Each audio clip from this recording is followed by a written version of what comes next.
Rank ലിസ്റ്റിൽ ഉൾപ്പെട്ടിട്ടും ജോലിയിൽ പ്രവേശിക്കാനാവാതെ 10,000-ഓളം PSC ഉദ്യോഗാർത്ഥികൾ.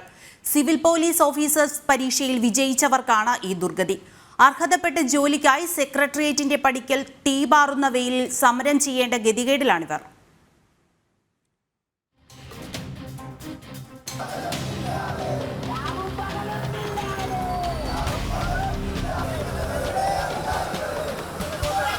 ഈ കാണുന്നത് വഴിയോരത്ത് നടക്കുന്ന ഒരു അഭ്യാസ പ്രകടനമല്ല, മറിച്ച് ഒരു പ്രതിഷേധമാണ്.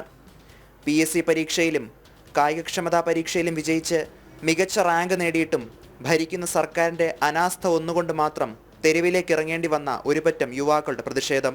2019 ഡിസംബറിലാണ് PSC പരീക്ഷയ്ക്കായുള്ള വിജ്ഞാപനം വന്നത്. എന്നാൽ കോവിഡിനെ തുടർന്ന് 2 വർഷത്തിന് ശേഷമാണ് ഈ പരീക്ഷ നടത്തിയത്.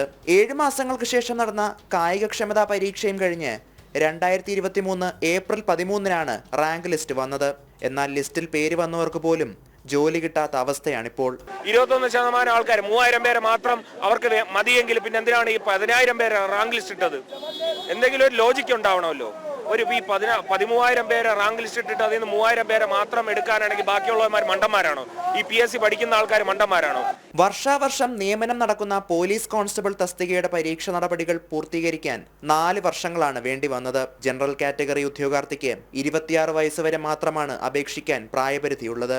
അതിനാൽ ലിസ്റ്റിലുള്ള 80%-ലധികം ഉദ്യോഗാർത്ഥികൾക്കും പ്രായപരിധി കഴിഞ്ഞിരിക്കുകയാണ്. 10,000 പേരുണ്ടെങ്കിൽ അതിൽ 90% ആൾക്കാരുടെയും ഏജ് ഓവർ ആയിട്ടുള്ള ആൾക്കാരാണ്. നമ്മളൊന്നും വലിയ വീടിലും വലിയ മണിമാളികളുള്ള ആൾക്കാരൊന്നുമല്ല. നമ്മൾ ഈ ഒരു ജോലി കിട്ടിയിട്ട് എങ്ങനെയെങ്കിലും ജീവിതം കെട്ടിപ്പടുത്താം എന്നുള്ള ഒരു രീതിയിലാണ് നമ്മൾ ഈ ഒരു PSC മേഖലയിലോട്ട് കടന്നു വന്നത്. 10ാം ദിവസത്തിലേക്ക് കടക്കുന്ന ഇവരുടെ പ്രതിഷേധ സമരം ആരോഗ്യവകുപ്പ് പോലും മുന്നറിയിപ്പ് നൽകുന്ന കനത്ത ചൂടിലാണ് അരങ്ങേറുന്നത്. എന്നാൽ സർക്കാരും അധികൃതരും കണ്ണു തുറക്കുന്നത് വരെ ഈ സമരം തുടരാനാണ് ഇവരുടെ തീരുമാനം. ജനം, തിരുവനന്തപുരം.